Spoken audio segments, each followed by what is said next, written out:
ඉතින් අපි අද ඔමාන් වල ඉඳලා ගේන්න යන්නේ පළවෙනි බ්ලොග් එක.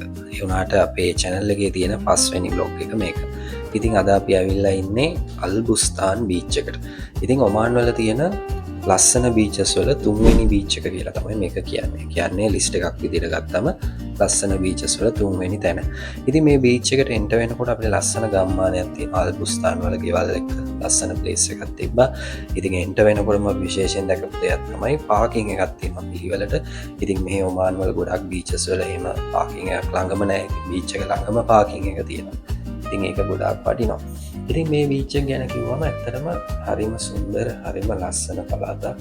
වටේම කඳු වලින් වට වෙලා තියෙන්නේ. ඉතින් කඳු කිව්වම ලස්සන එක එක පාට ඔමාන් වල ඔයගොල්ලෝ දකින්න ඇති මගේ කලින් වීඩියෝස් වල කඳු එක එක පාට, කළු පාට, බුදු පාට එක එක වගේ තියෙනවා. ඉතින් මේ ළඟම ගල් වලින් හැදිච්ච නිකන් ලස්සන කන්දක් තියෙනවා.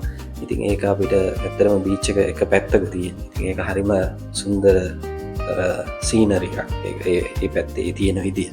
ඉතින් බීච් එක ගත්තම බීච් එක නාන්න සුදුසු තැනක්. නමුත් ගොඩාක් ඩීප් එකට යන්න එපා. මොකද පීනන්න බැරි නම්, රැල්ල දරා ගන්න බැරි නම් අමාරුයි වාට. මොකද ජඹුරු ගොඩක් තියෙනවා ඒකේ බීච් එකේ නාන හරියේ.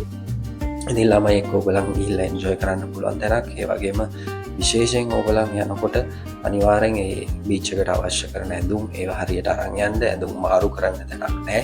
ඒ වගේම ඔයගලන්ට වතුර හොද ගන්න කියන්නේ බීච් එකෙන් එළියට වෙලා නහන්න එහෙම තැනක් නැහැ. ඒ වගේම විශේෂයෙන් කෑම බීම ගන්න තැනකුත් නැහැ. ඉතින් ඔයගලන් මේ බීච් එකට යනකොට ලෑස්ති වෙලා යන්න පුළුවන් තරම් කෑම බීම ඔක්කොම අරගෙන යන්න. ඉතින් අපිට ගොඩාක් ලස්සන සීනරිස් තිබ්බා මේ වගේ. ඔයගලන් මේ වීඩියෝ එකේ දකින්න දේවල් එක්ක බලන්න. ඒ වගේම ගොඩාක් බෝට්ටු තිබ්බා. ඉතින් මේවා මේ ඔමානි ගෙවල් තියෙනවා ඒගොල්ලන්ගේ බෝට්ටු. ඉතින් ඔයගලන්ට පුළුවන් ඒවා රෙන්ට් කරලා ඒගොල්ලන්ට ප්‍රයිවට් ටුවර්ස් යන්නත් පුළුවන්. ඉතින් මේවා එතනදී ඒගොල්ලන් එක්ක කතා කරගන්න ඕනේ. අපි ගිය වෙලේ නම් ගොඩක් කට්ටිය හිටියේ නැහැ කවුරුත්. ඉතින් ඔමානි කට්ටිය එහෙම හිටියේ නැහැ. ටුවර් එකක් එහෙම කතා කරගන්න පුළුවන් විදියට. හැබැයි ටුවරිස්ලා ගොඩක් හිටියා. ඉතින් ඔයගලන්ට ටුවරිස්ලා එක්ක කතා බහ කරන්න පුළුවන්. එක්ස්පැට්ලාත් එතන ගොඩක් එනවා. ඉතින් කිසිම ප්‍රශ්නයක් නැතුව ඕන කෙනෙක්ට එතන නාන්න පුළුවන්. ඒ වගේම තමයි එතන ඒගොල්ලන් බෝට්ස් දාලා තියෙනවා. ඔයගලන්ට බාබකියු දාන්න බෑ, ටෙන්ට්ස් ගහගෙන ඉන්න බෑ, කැම්පින් කරන්න බෑ. ඒ වගේ කීපයක් දාලා තිබ්බා. ඒ වගේම සත්තු අරන් ඉන්න එපා කියලාත් දාලා තියෙනවා. නමුත් අපි දැක්ක ගොඩක් අය සත්තු අරන් ඉවිල්ලා ඉන්නවා. ඉතින් අපි විශේෂයෙන් දැක්ක මෙන්න මේ වගේ 아무තු මාළු දැලා. ඉතින් මේක මම නම් මීට කලින් දැකලා නැහැ. කොහොම මාළු අල්ලනවද මොන වගේ ක්‍රමයක්ද කියලා දන්නේ නැහැ. ඒකේ ටෙක්නොලොජි එක.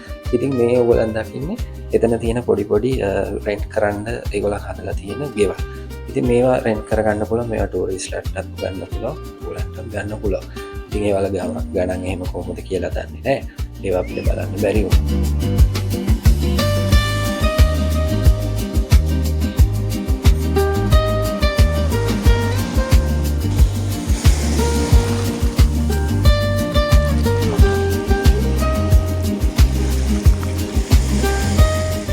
අපි ඉතින් මේ සීනරිස් ඔක්කොම බලලා පොඩ්ඩක් වාඩි වෙලා ඉඳලා ඊට පස්සේ ඉතින් අපි බීච් එක එක්ස්ප්ලෝර් කරන්න කියලා හිතාගෙන ඇවිදින්න ගත්තා.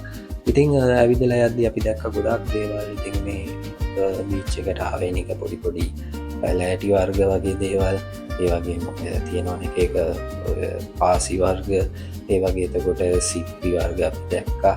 ඒ වගේම ඔය පොඩි බීච් එකෙන් ගොඩ එන දේවල්, පොඩි මාළු, සත්තු ඒ වගේ දේවල් දැක්කා. ඉතින් ගොඩක් සිප්පි එහෙම අවුලන්න පුළුවන් කාලයක් නෙමෙයි. ඉතින් අපි දන්නවනේ සාමාන්‍ය බීච් වල සිප්පියේ ගොඩට එන කාලයක් තියෙනවානේ. ඉතින් මේ කාලේ එහෙම දැක්කේ නෑ අපි ගොඩක් මේ බීච් එකේ. ඒ වගේම අපි මේ පොඩි බෙල්ලෝ දැක්කා. 아무තු මූදු බෙල්ල.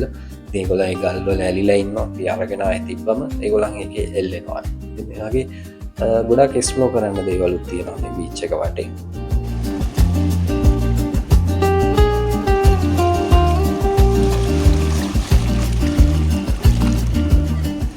ඉතින් අපි ඊට පස්සේ ආසම කරන පාට් එකට ආව නාන්න පටන් ගත්තා. ඊට පස්සේ ඉතින් ඔයගොල්ලන් දන්නවනේ පොඩි අය කිව්වම බීච් වල නාලා සෙල්ලම් කරන හරිම කැමති. ඉතින් අපේ එක්කෙනත් එහෙම තමයි. ඉතින් අපි ගිහිල්ලා පොඩ්ඩක් වතුරට බෑලා සෙල්ලම් කරා. ඉතින් ඒ මුහුදු මට්ටම, ඒ වතුර මට්ටම ඇවිල්ලා ඉතින් ගොඩක් අපිට ලේසි එතන නාන්න පුළුවන්. ඉන්නට වගේ ගානට ඔයගලන්ට වතුරට බෑලා නාන්න පුළුවන්. ඉතින් ගොඩක් ඩීප් එකට යන්න එපා. ඔයගලන්ට හරියට පීනන්න බැරි නම් ඒ දේවල් බැලන ගොඩක් ඇතුළට යන්න එපා. ඉතින් රැල්ල ගොඩක් සැරයි මෙතන. ඒ වගේම මේක වැල්ල ගත්තම ඒ වැලි හරිම සිනිදු වැලක් තියෙන. ඉතින් ඒක මන්ට ඔයගොල්ලන්ගේ ඇඟේ සෙරෙප්පුවල කකුල් වල ඇලෙනවා. ඒ වගේම මේ හරිම සොෆ්ට් නිසා සිනිදු නිසා ඇඳුම් වල එහෙම යනවා. ඉතින් ඒවා ගැනත් මේවා වෙන්න ඒ වගේම විශේෂයෙන් ඔයගොල්ලන්ට ඇඳුම් මාරු කරන්න එහෙම තැනක් නැහැ. ඉතින් ඒවට හරියන විදිහට ලෑස්ති වෙලා යන්න මෙතන. ඉතින් අපි නම් කරගත්තේ ඔය බෝට්ටු තියෙන තැනට ගිහිල්ලා එතන අපි ඇඳුම් අරන් ගිහිල්ලා තිබ්බ ටවල්ස් එහෙම අරන් ගියා. ඉතින් ඒ වලින් අපි ෂේප් එකේ ඇඳුම් මාරු කරගත්තා. ඉතින් මට වාහනයක් තියෙනවා නම් වෙහිකල් එක ළඟට ගිහිල්ලා වුණත් ඔයාලට ඒ දේවල් කරගන්න පුළුවන්.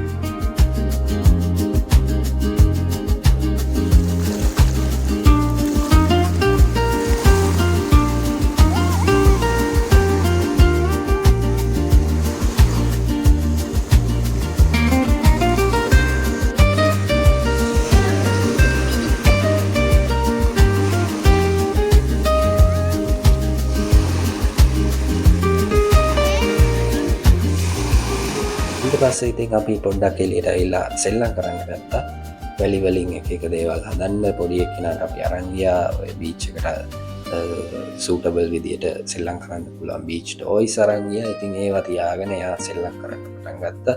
ඉතින් පුතා විතරක් නෙමෙයි අම්මත් එක්ක වෙලා ඊට පස්සේ සෙල්ලම් කරන්න පටන් ගත්තා. ඉතින් ඒ ආසේ පුතාට යාළුවෙක් සෙට් වුණා. එයාගේ ඉස්කෝලේ ඉගෙන ගන්න යාළුවෙකුත් ඇවිල්ලා හිටියා. ඉතින් ඒ දෙන්න එකතු වෙලා සෑහෙන වෙලා දිගටම සෙල්ලම් කරන්න පටන් ගත්තා.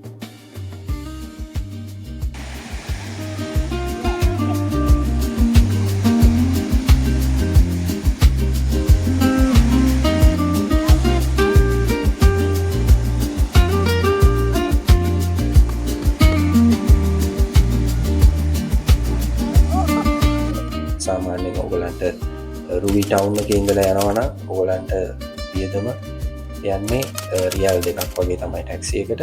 ඒ වගේම එතන ඉඳලා එද්දි සමහර වෙලාවට හවස් වරුවේ ටැක්සි ගොඩක් අඩුයි. ඒක නිසා තමන්ගේ වාහනයක යනවා නම් ගොඩක් පහසුයි ඒ ගමන.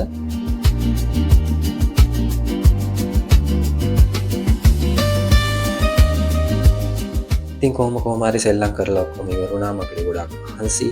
ඉතින් අපි අරන් ගියා හොට් ඩොග් වගේක් හදාගෙන ගෙනිච්ච ගෙදරින්. ඒ වගේම ඩ්‍රින්ක්ස් අරන් ගියා. ඉතින් මේ දේවල් ඔක්කොම අපි හදලා අරන් ගියා. ඉතින් අපි ඊට පස්සේ කන්න ලෑස්ති වුණා.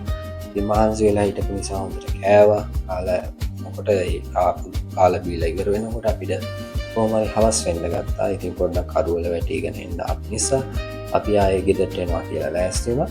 ඉතින් ඔයගොල්ලන්ට පේනවා ඇති මේකේ ලස්සන වීව් එකක් තියෙනවා හවස් වෙනකොට කරුවල වැටුණාන් පස්සේ අර බීච් එකේ පැත්තේ හොටල්ස් වල තියෙන ලයිට්ස් ඒවා එක්ක. ඉතින් මේ vlog එක ඔයගොල්ලන්ට එන්ජොයි කරන්න විදිහට තිබ්බනම් අනිවාර්යෙන් මේ වීඩියෝ එක ලයික් කරන්න, කමෙන්ට් කරන්න, ෂෙයා කරන්න. එහෙනම් අපි තවත් වීඩියෝ එකක් හම්බෙමු.